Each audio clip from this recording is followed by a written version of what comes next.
Greetings, I am Babedi Samakabadi on Babedi Samakabadi Faces Reality. We are still on my horrible dating journey. And before we continue to our second story, I would like us to recap on our previous story, which took us 5 episodes to finish. So let us recap on it, because the mandate of these videos or this project is not only, or is totally not for fun, because I know we get to laugh there and there, but our huge mandate is for healing, is for learning, and all in all, it is for growth. Okay, and likewise, I say, I am not doing this recording to undermine anyone, to attack anyone, or to belittle anyone. I believe the objectives of this project have been already stated. Remember that I am directing Show a Woman organization. I have founded the organization for mental health wellness. So I have a project under this organization which is called Relationship Remedy Awareness. Hence, I am leading even on these issues of love, relations, and marriages. Today we are serious. As you can see, there are some notes, because today we are taking down the notes of all the lessons that we have been getting. We are summarizing everything that we've been getting, we've been saying on the first story of my horrible dating journey. Remember that I said I was in love with a certain gentleman. Our relationship had its great moments and it had its sour, horrible moments. Because we are learning. We had our happy moments. I appreciated those happy moments. But we had certain moments which nearly took my life, which I want us to focus much more on them for us to take those lessons, because I nearly died in moments of love. I nearly died whereby the gentleman inserted the abortion pills in my genitals to abort the baby that we were expecting. The abortion was successful, and I spent the whole night sick or ill, diarrhea, vomiting, bleeding heavily. I have seen a zygote with my bare eyes. I spent the whole month bleeding because of this abortion. But we are talking about someone who's been battling with low blood her whole life. So tell me about it, if at all we are saying this is love, or we are in love relationships. What kind of love is this? How can you come to me and say you love me? I trust you, I believe in you. I just open my heart to you, my life, my soul to you. I love you. But you plan disastrous moments which can lead me to death, just like that. So with that, I'm saying, Bareto, there is nothing that can make one love you and love you dearly. There is nothing that can keep a man. I have learned this because in this journey of this relationship, I have been patient. I believe on those 5 episodes, you have seen my patience. You have seen my forgiveness. I have forgiven this guy on several occasions. I am not overlooking my flaws. I am not saying I am perfect, but I was there fully 100%. I had never thought of doing anything bad, or I have never committed to doing anything bad to him, because I loved him. I respected this guy. I was giving in this relationship. I was 100% faithful in this relationship, but nothing kept this man. With time, when I kept pestering him with the question of, how could you do this to me? He said, I realized that I did not love you enough.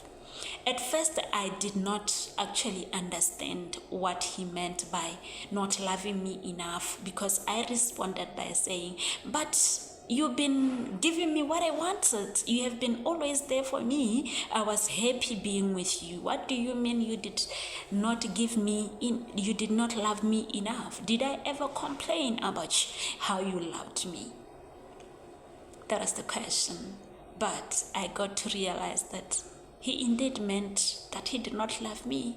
That's why he treated me the way he treated me at the end, when he wanted the relationship to end. Those were actually the signs. The relationship got to survive because I was pouring more, I was sustaining it. I was positive about it. But he had his own boundaries. I would say he had his own expectations. He had his own sorry for that. He had his own what can I say? Expectations, what he wanted. So Babedi was not the one who had all that he wanted. That's why he had to do some certain things. And then I felt really, really disrespected, especially on that period whereby he showed up on several occasions with another woman, whereas he did not end things with me amicably or officially. He just didn't care. Why didn't he come to me and tell me, Ma, I no longer want you. I no longer love you. Of course, maybe I could have just acted otherwise to say, please, please, please. But at the end of the day, the fact that he would have found it respectful or worthy enough to just let me know that, Ma, things have ended, I could have understood. And then, yes, not be considerate.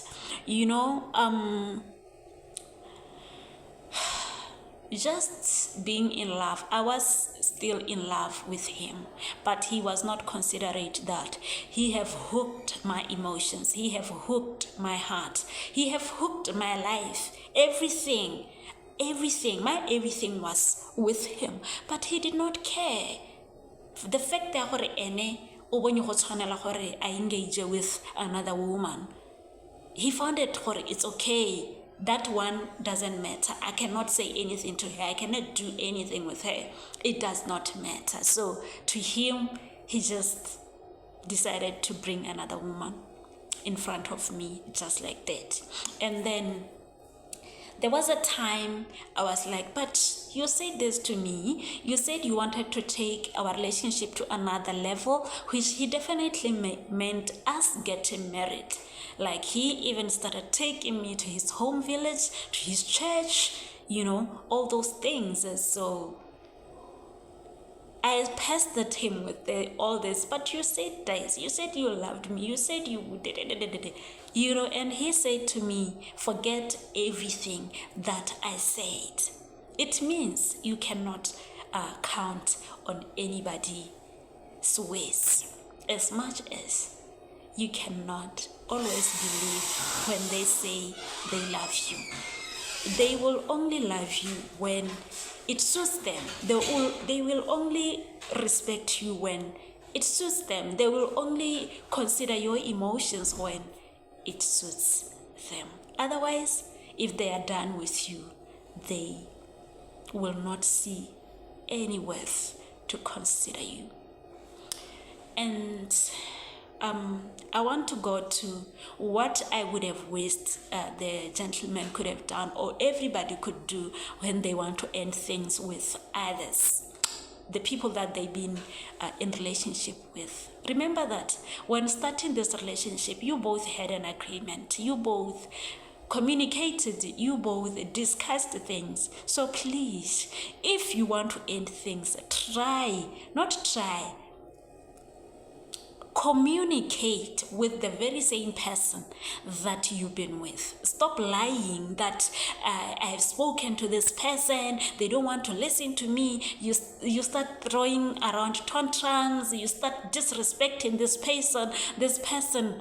No, guys, be considerate, because being in a relationship with somebody, it means I am engaging my emotions, my health, my life, my finances, everything. So if I'm going to see you with another woman in front of me, without letting me know that we have parted ways, it means you are leading to, or you are compromising my health. If it's somebody getting to deal with anxieties and depression, they might collapse and die forever right there. That's when we get to see people committing suicide.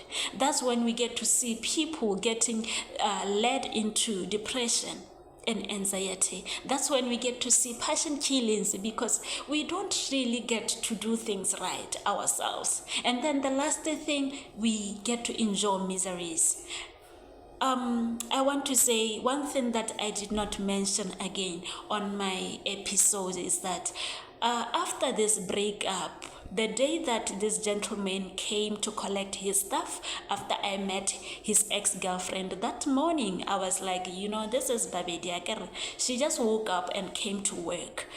Only that I was like, I've been dealing with this all along, so it's fine with me. I came to work, but the moment I arrived here at work, I started having shortness of breath. I started shaking on my feet. I didn't know what's going on. I work in a hospital, so by that moment I went down to emergency to see the doctors, or to consult the doctors, and I started crying continuously because I was wondering what's happening. I woke up fine at home. So what's happening? The doctor who attended to me just came to me and said, you know what? You need a professional, a psychologist, because you don't know what's happening to you. You have socials to deal with. I did not tell this gentleman anything because I was just crying the whole time. So what he said to me, he said, just go see a psychologist. I'll give you this time to go and rest, but go and see a psychologist. I was crying that time because this time alone, I was alone in the hospital. And this is when the assignment came to say, my love for me should get me all the love that I need, because I was miserable because of the relationship that I was in. But during all this period of the relationship, I was with this person. Now I am alone in a hospital because of this person. But he is nowhere to be found. I am battling for my life alone. That's when the message came. My love for me should get me all the love that I need. So that's a recap from the first story that I have shared with you. Continue following me, Babedi Samakabadi. Also, Save a Woman. And remember, we are in Babedi Samakabadi Faces Reality. See you on the next story. I promise very soon I won't delay. Bye.